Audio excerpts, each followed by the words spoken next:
ಕಾಂಗ್ರೆಸ್ ಅಧಿಕಾರಕ್ಕೆ ಬಂದ್ರೆ ದೇಶದ ಸಂಪತ್ತು ಮುಸ್ಲಿಮರಿಗೆ ಅನ್ನೋ ಅರ್ಥದಲ್ಲಿ ಹೇಳಿದಂತ ಪ್ರಧಾನಿ ಮೋದಿ ಅವರ ಹೇಳಿಕೆಗೆ ಕೌಂಟರ್ ಕೊಡಕ್ಕೆ ಹೋಗಿ ಮುಖ್ಯಮಂತ್ರಿಗಳ ಪುತ್ರ ಮಾಜಿ ಶಾಸಕರಾದಂತ ಯತೀಂದ್ರ ಅವರು ಒಂದು ವಿವಾದಾತ್ಮಕ ಹೇಳಿಕೆಯನ್ನ ಕೊಟ್ಟಿದ್ದಾರೆ.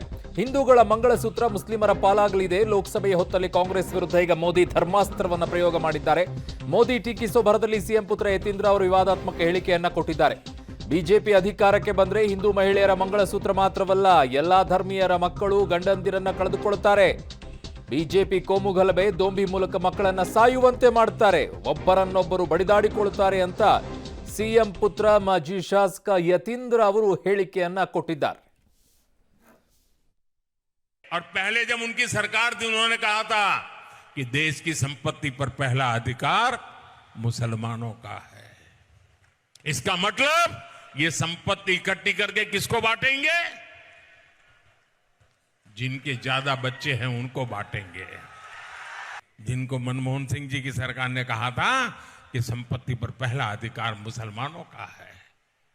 भाइयों बहनों, ये अर्बन नक्सल की सोच, मेरी माताओं बहनों, ये आपका मंगलसूत्र भी बचने नहीं देंगे. यहां तक जाएंगे मैं कहने आया हूं. और पहले जब उनकी ಪ್ರಧಾನಿ ಮೋದಿ ಅವರು ಈ ಹೇಳಿಕೆಯನ್ನ ಕೊಟ್ಟಿದ್ದು, ಅವರು ಕಾಂಗ್ರೆಸ್ನ ಪ್ರಣಾಳಿಕೆಯಲ್ಲಿ ಒಂದಿದೆ ಅಂತ ಹೇಳಿ, ಆ ಪ್ರಣಾಳಿಕೆಯಲ್ಲಿ ಏನು ಅನ್ನೋದಾದ್ರೆ ಎಲ್ಲರ ಮನೆಯಲ್ಲಿರುವಂಥ ಬಂಗಾರ ಎಷ್ಟಿದೆ, ಬೆಳ್ಳಿ ಎಷ್ಟಿದೆ, ಆಸ್ತಿ ಎಷ್ಟಿದೆ ಎಲ್ಲವನ್ನ ಕೂಡ ನಾವು ಅದನ್ನು ಗಣತಿಯನ್ನು ಮಾಡಿಸ್ತೀವಿ. ಅದಾದ ನಂತರ ಎಷ್ಟಿದೆ ಅನ್ನೋಂಥ ಲೆಕ್ಕ ಹಾಕ್ತೀವಿ. ಅದನ್ನು ಎಲ್ಲರಲ್ಲೂ ಕೂಡ ಸಮಾನವಾಗಿ ಹಂಚಿಕೆಯನ್ನು ಮಾಡಲಾಗತ್ತೆ ಅಂತ ಕಾಂಗ್ರೆಸ್ ಮುಂದಾಗಿದೆ ಅನ್ನುವಂಥದ್ದನ್ನು ಪ್ರಧಾನಿ ಹೇಳ್ತಾ, ನಿಮ್ಮ ಮಂಗಳಸೂತ್ರವೂ ಕೂಡ ಕೊಡುವಂಥ ಪರಿಸ್ಥಿತಿ ಬರುತ್ತೆ, ಅದರ ವ್ಯಾಲ್ಯೂ ಏನು ನಿಮಗೆ ಗೊತ್ತಾ ಹಿಂದೂ ಧರ್ಮದಲ್ಲಿ ಅನ್ನುವಂಥದ್ದನ್ನೆಲ್ಲ ಪ್ರಧಾನಿಗಳು ಹೇಳಿದರು. ಅದಕ್ಕೆ ಕೌಂಟರ್ ಕೊಡೋಕ್ಕೆ ಮುಂದಾದರು. ಅವರು ಹೇಳ್ತಾ ಹಲವು ವಿಚಾರಗಳನ್ನು ಅಲ್ಲಿ ಪ್ರಸ್ತಾಪ ಮಾಡ್ತಾ ಹೋಗ್ತಾರೆ. ಅದರ ಜೊತೆಗೆ ಯತೀಂದ್ರ ಅವರು ಕೂಡ ಹಾಗೆ ಅದಕ್ಕೆ ಕೌಂಟರ್ ಕೊಟ್ಟರು. ಈ ಹೇಳಿಕೆಗೆ ಯತೀಂದ್ರ ಅವರು ಕೊಟ್ಟಂಥ ಕೌಂಟರ್ ಏನು ಅಂತಂದರೆ, ಕೇವಲ ಮಂಗಳಸೂತ್ರ ಅಷ್ಟೇ ಅಲ್ಲ, ಎಲ್ಲ ಧರ್ಮದ ಹೆಣ್ಮಕ್ಕಳ ಗಂಡಂದಿರು ಮಕ್ಕಳನ್ನು ಕಳೆದುಕೊಳ್ತಾರೆ ಅಂತ ಯತೀಂದ್ರ ಅವರು ಸ್ಟೇಟ್ಮೆಂಟನ್ನು ಕೊಟ್ಟರು. जब उनकी सरकार थी उन्होंने कहा था कि देश की संपत्ति पर पहला अधिकार मुसलमानों का है. इसका मतलब ये संपत्ति इकट्ठी करके किसको बांटेंगे? जिनके ज्यादा बच्चे हैं उनको बांटेंगे, घुसपैठियों को बांटेंगे.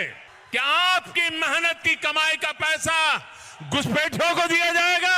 आपको मंजूर है?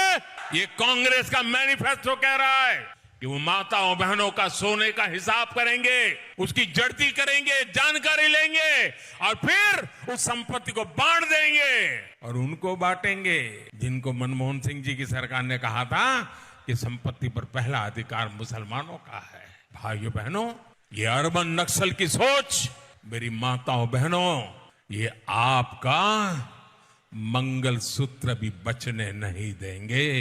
यहां तक जाएंगे मैं कहने. ಪ್ರಧಾನಿಗಳು ಏನು ಮಾತಾಡಿದಾರಲ್ಲ, ನಿಜವಾಗ್ಲೂ ಬಿಜೆಪಿ ಪಕ್ಷ ಅಧಿಕಾರಕ್ಕೆ ಬಂದರೆ ಬರೀ ಹಿಂದೂಗಳ ಮಂಗಲಸೂತ್ರ ಅಲ್ಲ, ಎಲ್ಲ ಧರ್ಮದವರು ತಾಯಂದರು ಕೂಡ ತಮ್ಮ ಗಂಡಂದ್ರನ್ನ ತಮ್ಮ ಮಕ್ಕಳನ್ನ ಕಳ್ಕೊಳ್ತಾರೆ. ಯಾಕೆ ಅಂತಂದರೆ ಇವರು ದೇಶದಲ್ಲಿ ಬರೀ ಕೋಮು ಗಲಭೆ, ದೊಂಬಿ, ಗಲಾಟೆ ಇದನ್ನು ಇದು ಮಾಡಿ ಅವ್ರ ಮಕ್ಕಳು ಸಾಯೋ ಹಂಗೆ ಮಾಡ್ತಾರೆ, ಒಬ್ರನ್ನೊಬ್ಬರು ಬಡ್ದಾಡಿಕೊಂಡು.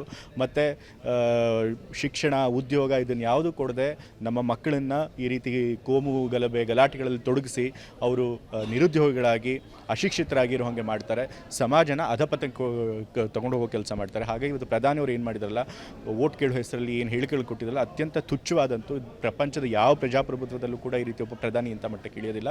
ಸೊ ಹಾಗಾಗಿ ಜನ ದಯವಿಟ್ಟು ಇಂಥ ವಿಷಯಗಳ ಕಡೆ ಹೋಗಬಾರ್ದು. ಜನ ಫೋಕಸ್ಡ್ ಆಗಿರಬೇಕು. ಅವ್ರ ಸಮಸ್ಯೆಗಳ ಬಗ್ಗೆ ಯಾರು ಮಾತನಾಡ್ತಾರೆ ಅಂಥವ್ರಿಗೆ ಬೆಂಬಲ ಕೊಡಬೇಕು. ಮತ್ತು ಬೇರೆ ಪಕ್ಷಗಳು ಕೂಡ ಈ ನಿಜವಾದ ಸಮಸ್ಯೆಗಳನ್ನು ಬಿಟ್ಟು ಬೇರೆ ಕಡೆ ಹೋಗೋದಕ್ಕೆ ಪ್ರಯತ್ನ ಪಟ್ಟಾಗ ಅದನ್ನು ಸರಿ ಮಾಡಿಸುವಂಥ ಕೆಲಸ ನಮ್ಮ ಜನ ಮತ್ತು ಮಾಧ್ಯಮಗಳು ಮಾಡಬೇಕು.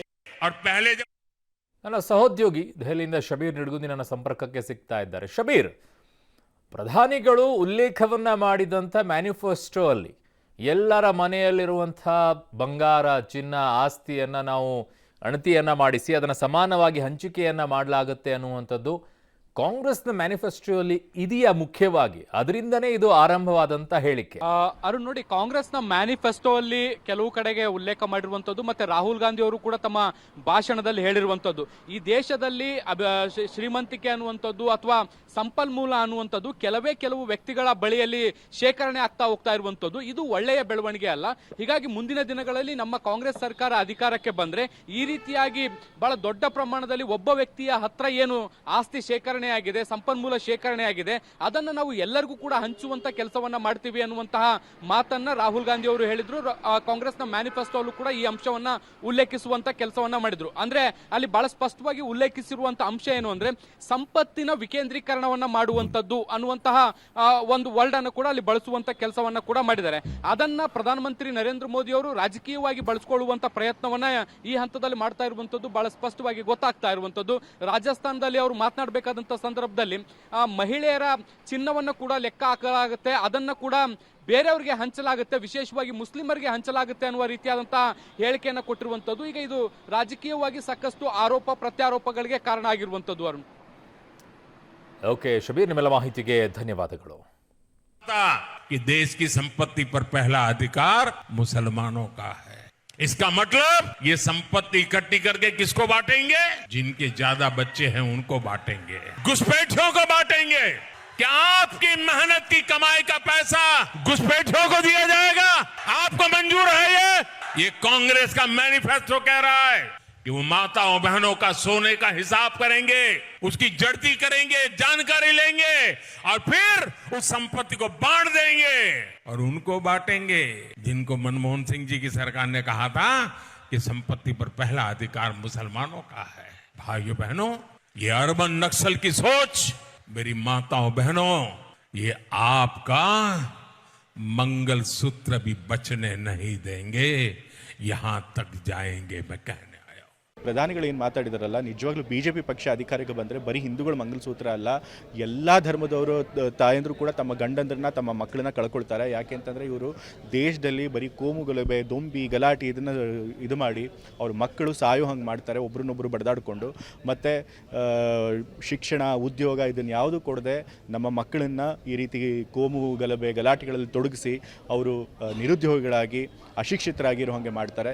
ಸಮಾಜನ ಅಧಪತನಕ್ಕೆ ತಗೊಂಡು ಹೋಗೋ ಕೆಲಸ ಮಾಡ್ತಾರೆ. ಹಾಗಾಗಿ ಇವತ್ತು ಪ್ರಧಾನಿಯವರು ಏನು ಮಾಡಿದಾರಲ್ಲ, ವೋಟ್ ಕೇಳೋ ಹೆಸರಲ್ಲಿ ಏನು ಹೇಳಿಕೆಗಳು ಕೊಟ್ಟಿದ್ರಲ್ಲ, ಅತ್ಯಂತ ತುಚ್ಛವಾದಂತೂ.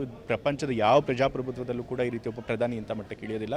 ಸೊ ಹಾಗಾಗಿ ಜನ ದಯವಿಟ್ಟು ಇಂಥ ವಿಷಯಗಳ ಕಡೆ ಹೋಗಬಾರ್ದು. ಜನ ಫೋಕಸ್ಡ್ ಆಗಿರಬೇಕು. ಅವ್ರ ಸಮಸ್ಯೆಗಳ ಬಗ್ಗೆ ಯಾರು ಮಾತನಾಡ್ತಾರೆ ಅಂಥವ್ರಿಗೆ ಬೆಂಬಲ ಕೊಡಬೇಕು. ಮತ್ತು ಬೇರೆ ಪಕ್ಷಗಳು ಕೂಡ ಈ ನಿಜವಾದ ಸಮಸ್ಯೆಗಳನ್ನು ಬಿಟ್ಟು ಬೇರೆ ಕಡೆ ಹೋಗೋದಕ್ಕೆ ಪ್ರಯತ್ನ ಪಟ್ಟಾಗ ಅದನ್ನು ಸರಿ ಮಾಡಿಸುವಂಥ ಕೆಲಸ ನಮ್ಮ ಜನ ಮತ್ತು ಮಾಧ್ಯಮಗಳು ಮಾಡಬೇಕು.